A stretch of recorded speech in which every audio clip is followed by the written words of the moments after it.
Hey, to enable and set up hotspot on the Redmi A3, all you have to do is just to swipe up and open the settings. Now you have to move into the network and the internet, select the hotspot at the third ring, and now to turn on the Wi-Fi hotspot, just click on the switcher, and now when you tap on it one more time, you can actually first change name of this hotspot by clicking here.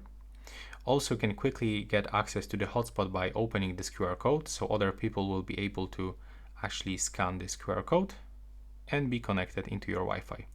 Also, you will view the password of your hotspot.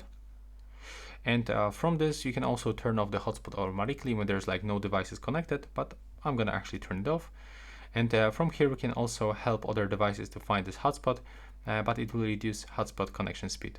So I can actually recommend you to turn it off. And if you want to change the password to the hotspot, just click here, input your keyboard and put the new password. And that's how it looks right now. Please subscribe to my channel.